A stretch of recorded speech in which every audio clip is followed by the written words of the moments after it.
Alors, quand j'étais plus jeune, que j'avais pas encore forcément découvert l'ordinateur, j'avais aménagé dans tout l'intérieur de ma chambre un énorme village en jouets et je ne faisais que jouer. Ensuite, quand j'ai commencé à découvrir l'ordinateur, j'étais beaucoup plus dessus parce que j'ai découvert un petit peu un outil qui me permettait de fuir l'ennui de manière... Parce que, comme le disait Jeanne, l'ennui amenait chez moi énormément d'angoisse, énormément de réflexion. Si je n'avais rien à faire, je réfléchissais et quand je réfléchissais, j'angoissais.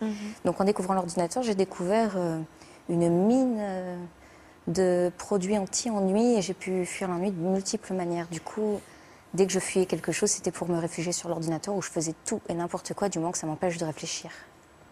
À l'école, ça allait loin quand même, jusqu'à une sorte de harcèlement.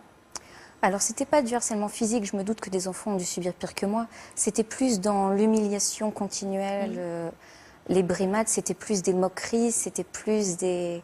Je me souviens qu'un jour, j'étais en train de ranger quelque chose dans mon casier et je sens quelque chose d'humide sur ma tête. C'était un garçon que j'avais jamais vu qui était en train de me cracher dessus sans aucune raison. Et quand il a vu que je l'avais vu, il s'est enfui. C'était des garçons qui venaient me dire qu'ils étaient amoureux de moi, qu'ils étaient fous, qu'ils voulaient se marier avec moi, avec derrière la bande de copains qui est mort de rire. Et les personnes qui regardent aussi, qui sont tout aussi morts de rire.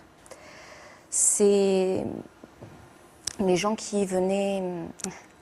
À l'époque, c'est vrai que je ne m'épilais pas sous les bras, j'étais en 6e quand même. Et j'étais assez poilue à cet endroit. Et c'était des filles, quand j'étais en t-shirt, qui passaient à côté de moi dans le couloir et qui venaient me soulever le bras pour que tout le monde voit bien mes aisselles. Et ça faisait rire absolument tout le monde. C'était ceux qui m'attrapaient les cheveux dans les couloirs en les tirant, en disant que je portais une perruque. C'est même ceux qui me tapaient les fesses des fois pendant que je montais les escaliers. Donc c'était pas de la douleur, mais c'était de l'humiliation continuelle. Comment tu réagissais?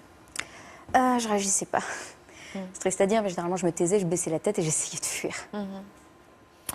Alors, au point que, quand même, vous avez décidé de la changer d'école pour l'inscrire quoi, dans une école privée?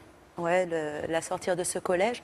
En fait, ce qui s'est passé, à un moment donné, elle s'est mise à saigner du nez. Systématiquement, tous les jours où elle allait au collège, elle saignait du nez. Ça a duré 15 jours. Le week-end, elle saignait pas. Et dès qu'elle était au collège, elle saignait. Mais j'allais la chercher tous les jours.